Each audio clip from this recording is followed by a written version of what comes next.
Oui, bonjour. C'est pour vous. Un petit million de bon matin. Ah bah, oui. Moi, je fais des vidéos YouTube. Est-ce que vous connaissez YouTube? Oui. Donc, je suis YouTubeur. Donc, je me permets de faire des reportages dans la rue et discuter avec les gens parce que je me suis aperçu d'une chose. On ne parlait jamais d'un sujet et on va tous au même endroit, c'est la mort. Ah, ça c'est sûr. Est-ce que la mort vous fait peur à vous? Oh, absolument pas dans l'immédiat.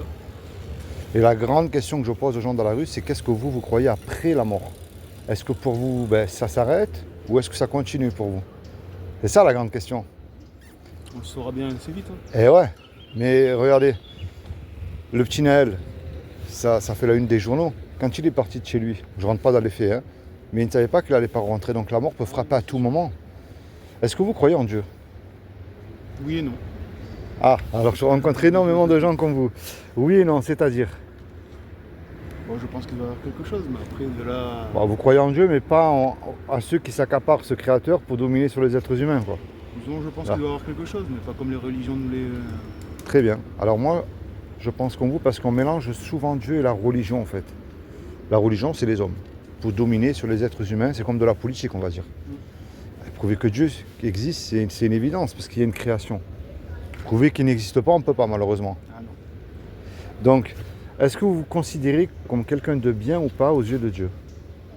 Bon, bah, en tout cas, j'essaie de faire au maximum le mieux. Après, personne n'est parfait. Exactement, c'est vrai ce que vous dites. Mais vous savez comment on peut le savoir? Sur une loi que Dieu nous a donnée, et elle est belle cette loi parce que même si je ne vous connais pas, elle montre que je n'ai pas le droit de vous juger. Et vous allez voir pourquoi. Alors je vous rassure, je ne remplis pas les bancs des églises. Hein. Si vous y allez sur votre choix, je ne critique pas, mais ce n'est pas mon but, ni dans une secte, ni dans une religion, et je ne vous juge absolument pas. Ça, c'est annoncé d'avance. La loi, c'est les 10 commandements. Cette loi, elle est belle parce qu'elle montre à ses yeux si nous sommes quelqu'un de bien ou pas. C'est comme si vous vous regardez dans un miroir en fait. Et je ne vais même pas aller jusqu'à 10, vous allez voir. Alors moi j'ai cassé les 10, hein. C'est un 11e, je l'aurais cassé aussi de toute manière. Il y a un commandement qui dit tu ne mentiras point. Est-ce que ça vous est arrivé de dire un mensonge même pour faire du bien? Ah bah, tout le monde a menti au moins une fois. Ben oui, quelqu'un qui dit qu'il n'a pas menti une fois, c'est un menteur déjà. Il y en a un qui dit tu ne voleras point. Alors voler, ça ne veut pas forcément aller dans un magasin, piquer quelque chose ou une voiture non plus. C'est vous téléchargez une musique sans la payer par exemple. Est-ce que ça vous est déjà arrivé? Bien sûr. Moi aussi. Il y en a un qui dit tu honoreras toujours tes parents. De toute façon, il y a un piège. Est-ce que vous êtes sûr que vous les avez toujours honorés? Bah, je pense qu'on a toujours tous fait quelque chose qui. À la crise de l'adolescence, on y est tous passés aussi. Il y en a un qui dit tu mettras toujours Dieu, lui en premier dans ton cœur. Avant que vous me donniez votre réponse, moi j'ai remarqué que quand on met Dieu en fait quand tout va mal, prison, maladie, soucis financiers, problèmes de couple. C'est toujours quand tout va mal qu'on y croit.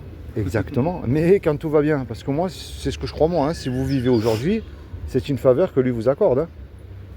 Possible. Ah oui, bon, pour moi c'est certain. Est-ce que vous le mettez en premier dans votre cœur, même quand tout va bien? Non, absolument. Et un dernier, un commandement qui dit tu ne commettras point d'adultère. Mais Jésus l'a mis une barre au-dessus. Parce qu'il a dit quiconque a regardé un homme et une femme avec de la convoitise, alors on est mort, on a tous regardé même une image qu'il ne fallait pas au moins une fois. Ça c'est sûr. Et vous voyez pourquoi elle est belle cette loi? Parce que j'ai fait comme vous, moi. Vous voyez, j'ai pas le droit de vous juger. Montrez-moi un être humain qui a accompli les 10 commandements. Ah, je vous assure, il a accès au paradis tout de suite. Hein. Ah oui, non, c'est sûr. Mais ça n'existe pas. Mais moi, je reviens vers vous maintenant avec la loi. Là. Parce qu'on me dit que Dieu est amour. Bien sûr, il est amour parce qu'il nous aime. Et un créateur, il aime ce qu'il crée. On est d'accord? Mais s'il est Dieu, qu'il est amour, il est obligé d'appliquer sa justice parce qu'il n'est pas Dieu. Est-ce que sur la loi, on reste pour l'instant? Vous êtes coupable ou innocent là, d'après vous? Je pense qu'on est tous un peu coupables. Et on est tous coupables. Et vous voyez pourquoi elle est belle cette loi? Elle montre qu'on mérite tous un endroit qu'on ne veut jamais parler, c'est l'enfer. Et vous voyez, ça nous fait quelque chose le mot enfer parce qu'on ne veut pas y croire et on ne veut pas en parler pour continuer à faire ce qui nous plaît en fait. C'est comme si vous demandez à un cambrioleur de rentrer dans un commissariat de police, c'est un peu la même chose. Mais ça, c'est la mauvaise nouvelle. En fait, c'est comme si que vous êtes un bon sportif, vous allez voir le médecin et vous lui dites non, mais moi j'ai rien, docteur. Mais il vous dit, mais attendez, sur la radio, j'ai remarqué quelque chose qui n'allait pas. C'est la même chose. Mais la bonne nouvelle, c'est ça que je vous amène de bon matin. Alors pour moi, c'est vrai que ce créateur que j'appelle Dieu, pas le Dieu des religions, hein. Mélangeons pas avec la religion en poubelle. Pour moi, ce créateur, il nous aime parce qu'il nous a créés. Un footballeur, il aime son ballon et ses matchs. Un musicien, il aime sa musique, c'est aussi simple que ça. Est-ce que vous savez ce qu'il a fait pour vous il y a 2000 ans, pour vous éviter justement d'y aller en enfer? C'est sacrifié. Exactement, c'est ça la plus belle chose. La bonne nouvelle, c'est ça, ce qu'il n'a trouvé personne de parfait sur terre, ni un pape, ni un saint qui vous voulez vous. Hein. Il a pris cette forme humaine, il s'est habillé justement de ce corps qui est Jésus le Christ. Et il a dit quiconque croit. C'est aussi simple que ça. Il n'a pas demandé d'allumer un cierge, de prier Marie, de suivre un pape ou de faire des croisades ou je ne sais quoi. Il a dit de croire que Jésus est le Fils de Dieu, qu'il est ressuscité du royaume des morts le troisième jour. Ben, il aura la vie éternelle à mes côtés. Alors, je rencontre énormément de gens qui me disent je crois, c'est bien. Il y a écrit dans la Bible, tu fais bien de croire parce que les démons, ils y croient et ils tremblent.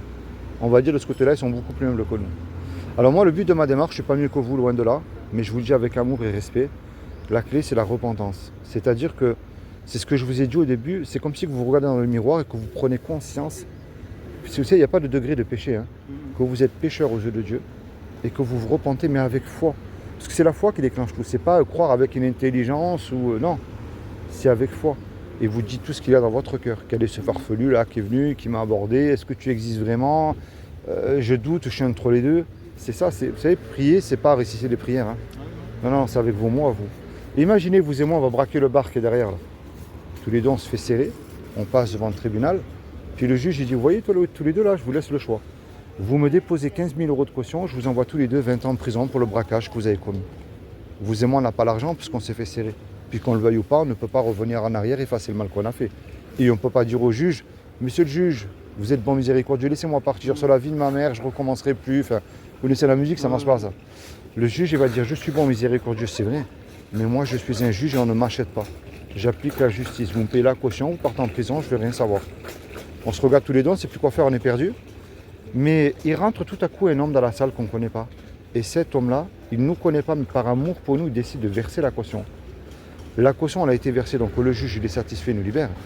Mais imaginez-vous dans l'action, là. Cet homme qui a payé la caution pour vous et pour moi, se présente devant vous, là. Qu'est-ce que vous allez dire à cet homme-là, sincèrement? Merci. Évidemment, si vous demandez un service, vous allez lui rendre, ce qui est normal aussi. Vous voyez, c'est quoi cette image que je viens de vous donner, là? C'est ce que Jésus a fait pour vous il y a 2000 ans sur la croix. C'est-à-dire qu'il faut que vous preniez conscience qu'il est mort pour vos péchés à la croix, on l'a insulté. On lui a arraché les poils de la barbe, on l'a massacré. Et il a simplement dit, Père, pardonne-leur parce qu'ils ne savent pas ce qu'ils font. Et il y a écrit dans la Bible, dans Jean 3,16, car Dieu a tant aimé le monde qu'il a donné son Fils unique afin que quiconque croit en lui ne périsse point, mais qu'il ait la vie éternelle à ses côtés. Alors maintenant, regardez bien, il y a une chance sur deux. Soit ce que je vous ai dit, pour vous, il n'y a rien, puis Jésus n'est pas votre sauveur, et puis j'ai rien fait de mal, vous n'aurez rien perdu, si je me suis trompé, hein. Mais si c'est moi qui ne me trompe pas, c'est vous qui perdez gros. C'est pour ça, vous savez, c'est ce que je vous ai dit, la mort peut arriver à tout moment. Ça ne veut pas dire qu'on va mourir d'une maladie. Le cœur peut s'arrêter. Vous savez, il y a des très bons sportifs sur un stade. Ils font un excellent sport tous les jours, mais ça s'arrête. Mais la grande question, est-ce que je suis réconcilié avec Dieu? Est-ce que je suis sûr d'avoir accès à ses côtés avec lui? Est-ce que vous sauteriez d'un avion sans parachute en plein vol? Et pourtant, on ne se connaît pas, vous et moi, et on va faire le grand saut dans la mort. Et ça, on y va tous. Ça, on ne peut pas l'acheter. Mais est-ce que Jésus ne serait pas votre parachute? Vous savez, c'est ça le plus terrible, c'est qu'il nous a donné la liberté. Et je termine avec ça. La liberté, c'est-à-dire de l'aimer, de le suivre ou pas, qui est à la fois merveilleuse mais dangereuse. Dangereuse pour ceux qui n'en veulent pas. Parce que vous savez, il n'est pas sectaire, Dieu. Hein. C'est les hommes hein, qui nous dégoûtent de Dieu quand on voit leurs mauvaises actions. Mais ça ne veut pas dire qu'ils n'existent pas. Et attention, ils seront jugés plus sévèrement, ceux-là. Eh oui. Est-ce que vous avez une Bible à la maison? Oui, je dois en avoir une ou deux même. Lisez-la, mettez-la en pratique dans votre vie de tous les jours. Si vous êtes en couple, mettez Jésus dans votre couple. Si vous avez un emploi, que ça ne va pas avec votre patron ou quoi, vous mettez Jésus dedans. C'est ça qu'il veut être. Lui, il veut être avec vous tous les jours. Je prends le mensonge, c'est plus simple. Vous allez dire là sur le banc, si je mens à ma petite amie, mon patron, mes potes, je m'en fous, personne ne le sait. Attends, je ne peux plus me comporter comme ça, il m'accorde le paradis gratuitement, je n'ai rien à payer moi. Alors peu importe ce que ça me coûte, et peu importe ce que les gens penseront de moi, je décide de le suivre et de mettre en pratique ce qu'il me demande dans ma vie de tous les jours. C'est ça la vraie foi chrétienne. Mais c'est pas chanter Alléluia dimanche matin, lundi, mardi, on a oublié. Hein. Non, c'est sûr. Bon, c'est comment votre prénom? Moi, c'est Philippe. Raphaël. Raphaël, je vous serre la main. Que Dieu vous bénisse abondamment ainsi que toute votre famille. Merci. Puis merci pour les quelques minutes que vous m'avez accordées, c'est super sympa. Lisez le petit traité, c'est très intéressant. Et puis bonne continuation et soyez bénis. Merci. Au revoir, merci. Et donc, bonne journée. Merci.